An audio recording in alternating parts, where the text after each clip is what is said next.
Hello students, how are you all? I hope you have understood whatever is taught to you till now nicely.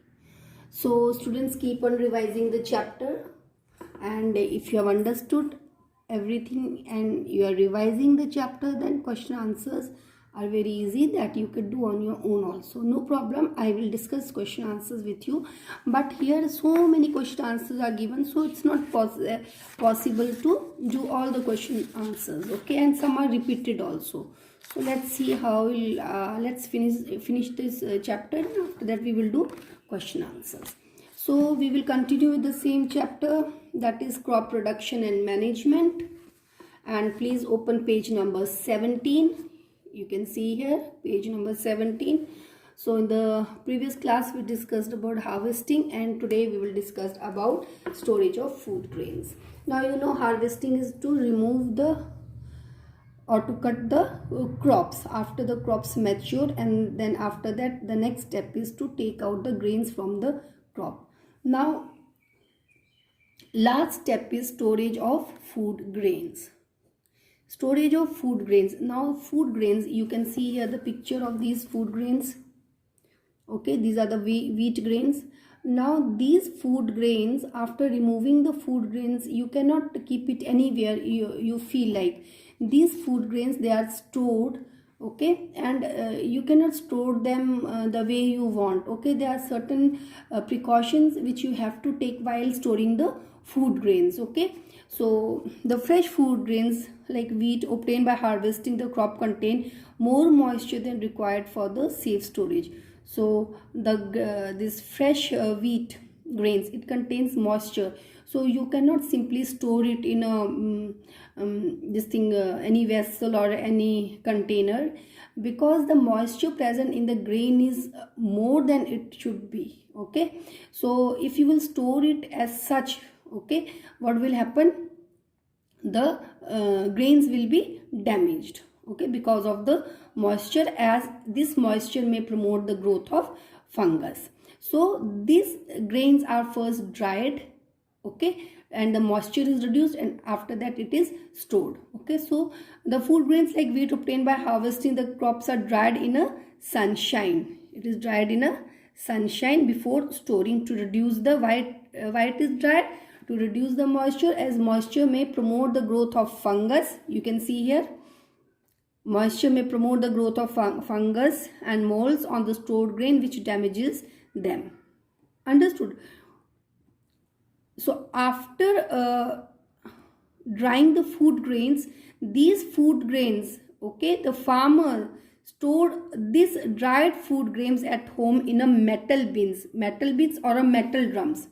So first the grains are taken out, the grains are dried under the sun, then these grains at home is stored in a metal drums by farmers, or jute bags, which are also called as gunny bags. You can see here, these are also called as gunny bags. What are gunny bags? The gunny bags are the jute bags which is used for storing grains. You can see in this picture also. Here you can see. Can you see? These are the gunny bags. Okay. So now students, this is how the these grains are stored. First they are dried under the sun, then at home it is stored in the metal drums or in a gunny bags. Now the thing is this it can be attacked by microorganisms or pests. So what is done? Dried neem leaves are used for storing food grains at home.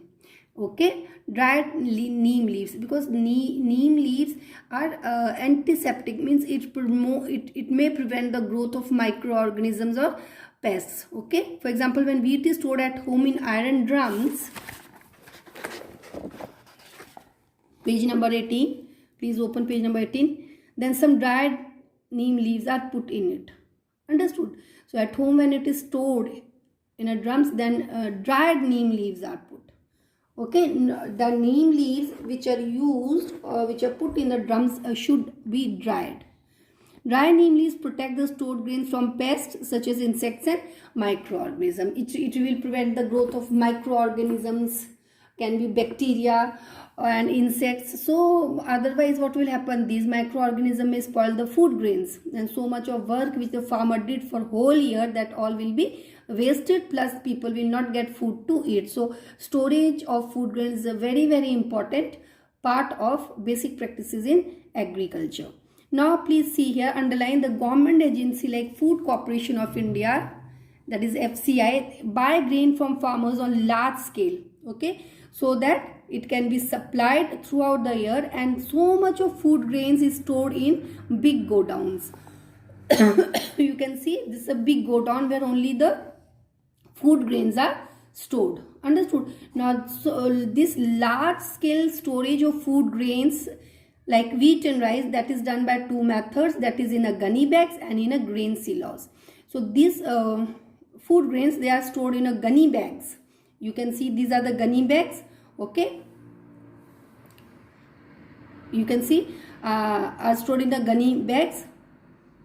The gunny bags are filled with the food grains and stitched the mouth of the gunny bags tightly, okay, and then these gunny bags are keep one over the other in a big godowns, one over the other it is kept, and these gunny bags are filled with the grains, and then the mouth, the open mouth, that is stitched tightly, okay. So and then pesticides are also sprayed time to time to prevent the growth of pests. And you know that rat population, how the rat population is controlled, that by a rat poison, which is also sprayed or given from time to time, okay. So actually students, we cannot say that gunny bag is an ideal container for storing food. It may have many drawbacks also. It has many drawbacks also, but the greatest advantage is that the food grains filled in gunny bags can be easily transported and distributed at various places. Okay, it can be easily transported and lot of food grains can be transported. Now, in addition to gunny bags, in addition to the gunny bag method of storing food grains, the grain silos are also used. These are the grain silos, you can see. So these are also used to store the food grains in bulk, and here inside the here you can see inside the grain silos only there is a special arrangement for controlling the pests, okay. These were the food from plants. Now food from animals. There are two sources of food. You have studied this before also in class 6, that one is from plants, food from plants, and food from animals. So food which is provided by animals consists of milk, eggs and meat, and this food which is obtained from animals are rich in proteins, means they have high amount of protein and fat also. So this food actually it helps in the growth of the child, because the food is rich in protein. And what is the important function of protein? Important function of protein is that it helps in the growth, okay. So that all is and it has little of carbohydrate. Please underline little carbohydrate. It is very rich in proteins and also fats. Understood? Here good amount of fat. And the food is expensive. Now there are two types of animals which provide food to us. One is the milk yielding animals and the meat and egg yielding animals. The example of milk yielding animals are cow, buffalo, goat, sheep also you can say. And milk is a complete food, and from the milk we get what? We get butter, ghee, curd and cheese. So all these are highly nutritious food, and these product, they are called as the, what are these called? Dairy products. The food which we get from milk, or the products which we get from the milk, like butter, you get butter from where? Milk. Ghee also, curd is made from milk, cheese. So they are called as dairy products. And what are the examples of meat and egg yielding animal?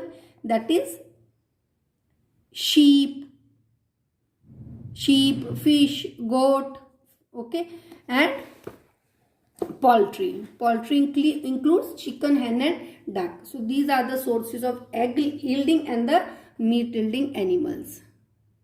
And out of all these animals, goat, sheep and fish gives us meat. Poultry gives us meat also and egg also.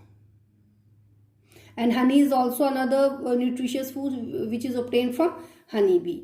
Now what is the animal husbandry? Animal husbandry, please underline, the animal husbandry is that branch of agriculture which deals with the feeding, shelter, health and breeding of domestic animals is called as animal husbandry. Not all the animals. Wherever you see the animal, provide them, give them food, give them take care of their health, give them shelter. No, only the animals which are useful to humans.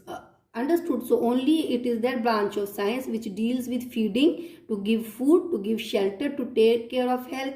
Now in case of take care of health, these animals are also vaccinated, okay, so to prevent some diseases, and breeding of domestic animals, okay. These animals are made to interbreed, reproduce among themselves, okay. So this is called animal husbandry. I hope it is clear. Fish as food. Now fish, actually the people living near the coastal areas, the areas which are near the sea, fish is the main food for those people, which the people living in the coastal areas. Fish is highly rich in proteins and it is highly nutritious and easily digestible food, okay. Fish liver oil, one oil you get from fish, that is fish liver oil, is rich in vitamin A and vitamin D. Then is cod liver oil. Cod fish liver oil is rich in vitamin A and vitamin D. Okay, so this is all about food from animals, and with this we finish chapter 1. Okay, and in the next class we will try to discuss some of the questions. Some questions I will give you for homework, some we will discuss, or we may start chapter 2 also. I will in the next class I will give you the introduction of chapter 2, that is microorganism, friend and foe. This is very important chapter. Very important chapter is not that questions will come from this chapter only, but this chapter, if you need a thorough understanding of this chapter, as in class 9 also and 10 also some portion is from is there from this chapter. So if you don't understand, then afterwards you may find difficulty. That is why. So in the next class I will give you the introduction of this chapter, plus we will discuss some questions, and some questions from first chapter I will give you for homework. Okay, so there are so many question answers here, so it's not possible to do all the question answers.